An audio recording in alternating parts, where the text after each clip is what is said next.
जी नाजरीन, ब्रेक से वापस आने का शुक्रिया। बात हो रही थी जो अब हमारे कॉलर थे उनसे पहले हम बात कर रहे थे एच पाइलोराई की।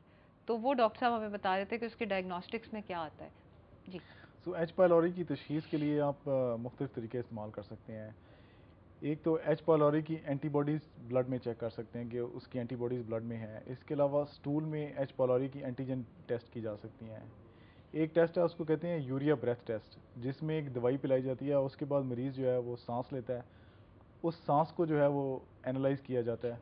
और इसके बाद जो दूसरे तरीके हैं वो एंडोस्कोपी के ज़रिए हैं कि स्टमक से जो है वो उसकी जो स्किन है उसका पीस लेके उसको टेस्ट किया जाता है। उस पर दो तरह के टेस्ट करते हैं, एक को कहते हैं रैपिड यूरियस टेस्ट ठीक है। और दूसरे को कहते हैं हिस्टोपैथोलॉजी, कि आप उसमें देखते हैं फिजिकली कि जरासीम मौजूद हैं या नहीं, बायोप्सी से। बायोप्सी जिसको कहते हाँ। हैं।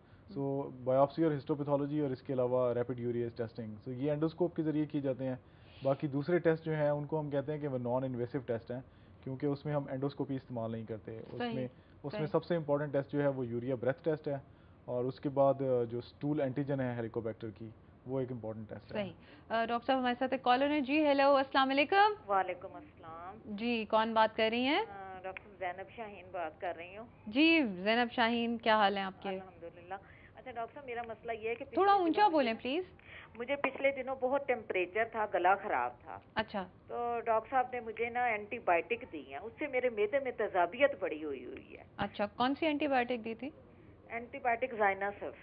अच्छा ठीक है। और उसके और बाद से आपको ये क्या इधर जलन बहुत महसूस हाँ, होती? जलन बहुत ज्यादा, और बैठने से तो और ज्यादा ऊपर को आती है, लेटी रहूं तो फिर थोड़ी बेहतर होती है। अच्छा अच्छा अच्छा। जी और डॉक्टर साहब, इससे पहले तो कोई जलन की तकलीफ नहीं थी इनको?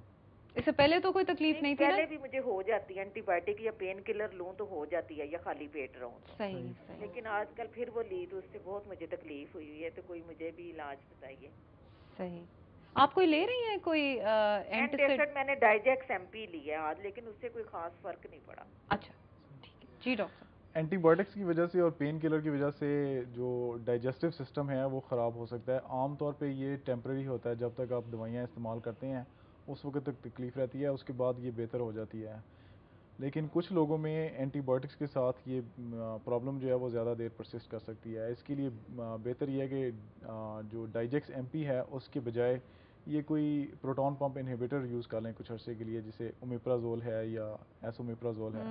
वो 2 से 3 हफ्ते के लिए इस्तेमाल कर लें तो ये इम्प्रूव हो जाएगी। सही आपने कहा। वैसे एंटीबायोटिक से तो मुझे भी हो जाती है कि थोड़ा बहुत जिन लोगों का आई थिंक सेंसिटिविटी हो ना, उन लोगों का हो जाता है कि वो मैदा अपसेट हो जाए। बिल्कुल। प्लस एंटीबायोटिक के साथ विटामिन बी कॉम्प्लेक्स वगैरह भी लेने बड़े ज़रूरी हैं। हाँ, स्पेशली उस वक्त जिस वक्त इलनेस ज़्यादा प्रोलॉन्ग हो जाए। हाँ। अगर 2 3 4 दिन की इलनेस है तो उसमें वाइटामिन रिप्लेस करने की ज़रूरत अमूमन हेल्दी लोगों में नहीं होती। हम्म। अगर कोई शख्स पहले से ही किसी बीमारी में मुब्तला है, हम्म। स्पेशली पेट की बीमारी में मुब्तला है, उसके लिए रिप्लेसमेंट की ज़रूरत होती है। लेकिन किसी हेल्दी शख्स के लिए 2 3 दिन की, अगर 4 दिन की बीमारी है, उसके लिए वाइटामिन रिप्लेसमेंट की ज़रूरत नहीं ज़रूरत है। नहीं है। लेकिन अगर कोई ऐसी बीमारी है जो कि लंबी हो जाती है, जिसमें मरीज़ सही तरह खाता पीता नहीं है, जैसे टाइफाइड है या टीबी है या हेपेटाइटिस वगैरह है, जिनमें मरीज़ों की भूख ख़राब हो जाती है और ज़्यादा देर तक सही फूड नहीं लेते, उनमें रिप्लेसमेंट की ज़रूरत होती है। सही शॉर्ट सही। शॉर्ट लिव्ड लिव में इलनेस इतनी ज़रूरत ज़रूरत नहीं नहीं है। है। डॉक्टर साहब, हम वो बात तो भूल ही गए जो हमें कॉल आई थी। नाजरीन, हम भी आपको उस पर लेटन करें। जब आप ब्रेक पे गए थे तो रेहाना बीबी की कॉल आई थी और उन्होंने ये पूछा था कि उनके बच्चों के पेट में कीड़े हैं और डॉक्टर साहब से इलाज का पूछा था। तो हम चाहते हैं कि वो आप तक भी पहुँचे, क्योंकि काफ़ी जो हमारे पाकिस्तान में एक आयरन डेफिशिएंसी एनीमिया होता है और उसकी मेजर एक कॉज जो है वो ये है कि वर्म इन्फेस्टेशन, यानी कि पेट के कीड़े होना। तो उस बारे में डॉक्टर साहब आप बताएं ज़रा। पेट के कीड़े जो हैं वो मुख्तलिफ़ किस्म के होते हैं और उनके जिस्म में दाखिल होने के तरीके भी मुख्तलिफ हैं। अक्सर जो पेट के कीड़े हैं वो फूड के ज़रिए या पानी के ज़रिए ही इंसान के जिस्म में दाखिल अगेन होते फूड बॉर्न एंड हैं। वाटर बिल्कुल, बॉर्न पे आ गया। They are food and water borne. हाँ। और जो स्पेशली आपने जिक्र किया है, ऐसे कीड़े जो जिस्म में आयरन कम करते हैं, जिनको हम हुकवर्म डिजीज़ कहते हैं। जी। हुकवर्म डिजीज़ जो है वो पैरों के ज़रिए जरासीम जो हैं या कीड़े जो हैं वो इंसानी जिस्म में दाखिल होते हैं। सो ये बहुत ऐसे सारे लोगों को नहीं पता जी, ये बात। ऐसे लोग जो नंगे पाँव फिरते हैं, स्पेशली खेतों के अंदर, जिस वक्त अभी बरसात में सीज़न आएगा चावल लगाने का, तो नंगे पाँव वो खेतों के अंदर पनीरी लगाते हैं। ऐसे लोग या ऐसे बच्चे जो नंगे पाँव फिरते रहते हैं, उनमें पाँव के ज़रिए ये जरासीम जिस्म में एंटर हो जाते हैं, और इसका नाम भी बीमारी का ग्राउंड एच ही कहते हैं इसको। ये जरासीम फिर सर्कुलेशन के ज़रिए मूव करना शुरू करते हैं और आके इंटेस्टाइन में सेट हो जाते हैं। इंटेस्टाइन में जो है ये ब्लड सक करना शुरू कर देते हैं और इंसानी खून को as we call them hookworms, नाजरीन को मेरे ख्याल में बताया जाए कि इनके आगे हुक्ड एजेस होती हैं और ये हुक की तरह आपकी इंटेस्टाइन में जाके स्टक हो जाते हैं और फिर ये ब्लड चूसते रहते हैं अंदर से, और उससे जिस्म में आयरन कम होना शुरू हो जाता है। जो दूसरे जरासीम, जो दूसरे कीड़े हैं, वो पानी के ज़रिए और फूड के ज़रिए इंसान के जिस्म में दाखिल होते हैं। सो अगेन, अगर किसी शख्स की हाइजीन ठीक नहीं है, आपने अक्सर देखा होगा, मैंने भी देखा है कि ग्राउंड में लोग बैठे हुए घास तोड़ के मुंह में डालते हैं। That's not a very good habit, this is one example. इसी तरह अगर आप पर्सनल हाइजीन के ऊपर बहुत ज़्यादा तवज्जो नहीं देते, यू आर वेरी कैजुअल, इसका मतलब होता है कि मुख्तलिफ किस्म की इन्फेक्शन जो हैं वो अपने जिस्म में दाखिल कर लेंगे। सही बात। और जो अक्सर लोगों के अंदर ये एक, हमारा तो डॉक्टर साहब दीन भी तहारत के बारे में काफ़ी स्ट्रिक्ट है। 50% जो है वो आपका रिलीजन है ही सफाई जो है। तो दूसरा मैं जिक्र कर रहा था कि बहुत से लोगों को घास पे नंगे पाँव चलने की आदत होती है कि सुबह के वक्त जिस वक्त घास पे मॉइस्चर होती है उस वक्त वो वहाँ नंगे पाँव फिरना बहुत पसंद करते हैं कि इससे बिनाई अच्छी होती है और दिमाग तेज होता है। But that can be one reason जिससे ये जो है हुकवर्म ट्रांसफ़र हो सकता है। इसका डॉक्टर साहब क्या इलाज है? इसके लिए एंटी जो पैरासिटिक ड्रग्स होते हैं वो इस्तेमाल करते हैं, और बेहतर ये होता है कि अगर घर के एक से ज़्यादा मेंबर इन्वॉल्व हैं तो उनको इकट्ठे इलाज किया जाए। अगर आप सीक्वेंशली इलाज करते हैं, यानी बारी बारी इलाज करते हैं, तो ये मुमकिन है कि अगर जिस शख्स को आपने पहले इलाज किया है वो दूसरे शख्स से बीमारी दोबारा एक्वायर कर लेता है। सो इट इज़ बेटर कि उन सबको इकट्ठा एक मरतबा ट्रीट किया जाए, जैसे स्केबीज में ट्रीट करते हैं सारे घर को इकट्ठे। सो इसी तरह, और उसमें ये आइडेंटिफाई करने की ज़रूरत होती है कि इनको किस किस्म के जो पेट के कीड़े हैं वो स्टूल टेस्ट के ज़रिए चेक किया जा सकता है कि कौन से कीड़े हैं, and they all should be treated at the same time. सही। स्टूल टेस्ट के अलावा कोई और टेस्ट है? स्टूल टेस्ट के अलावा और कोई स्पेसिफिक टेस्ट आमतौर पे इस्तेमाल नहीं करते। ब्लड के कुछ टेस्ट हैं जिनसे हमें नॉन स्पेसिफिक इन्फॉर्मेशन मिलती है। जैसे यूजिनोफिल काउंट अगर ज़्यादा हो तो पेट में कीड़े हो सकते हैं कि अगर पेशेंट के यूजिनोफिल काउंट ज़्यादा हो।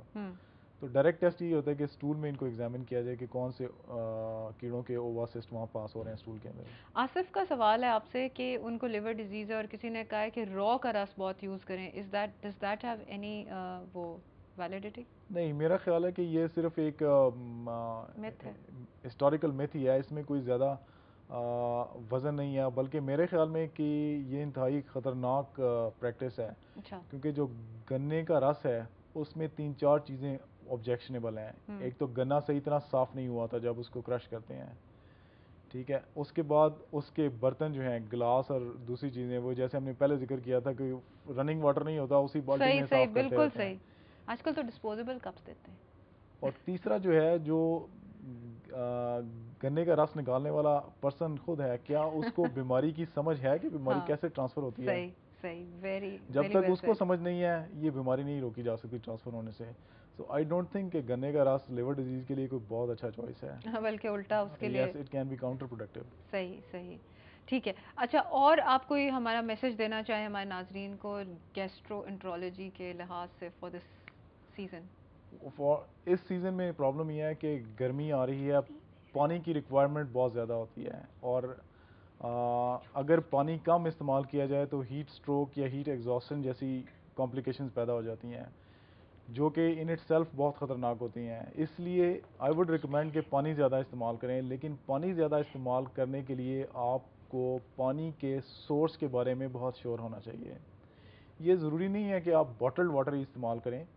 अगर आप पानी को बॉयल कर सकते हैं दैट इज़ गुड इनफ, क्योंकि बहुत सारे लोग जो हैं वो कितनी देर बॉयल करना चाहिए? इट्स वेरिएबल कि आप किस मकसद के लिए इस्तेमाल करना चाहिए। पीने के मकसद के लिए इस्तेमाल करना चाहिए। उसके लिए अगर आप पानी को एक दफ़ा 100 डिग्रीज पे बॉयल कर दें तो अक्सर जरासीम उसमें से मर जाते हैं। हेपेटाइटिस के तकरीबन तमाम जरासीम उसमें से मर जाते हैं।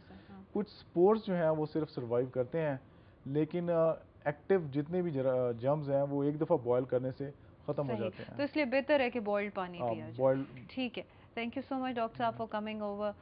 नाजरीन, आपकी कॉल्स का शुक्रिया, आपकी पार्टिसिपेशन, एक्टिविटी का, बीच में ईमेल्स की भरमार सारी। उम्मीद है कि हमने इस प्रोग्राम में आपके तमाम गेस्टों के क्वेश्चंस तो आंसर कर दिए होंगे। मीनवाइल अगर कुछ रह गया हो तो प्लीज़ ईमेल कीजिए और हमेशा हमारे साथ इन द लूप रहिए, क्योंकि आपके लिए अच्छी इन्फॉर्मेशन ही होती है। फिर मिलेंगे, खुदा हाफिज़।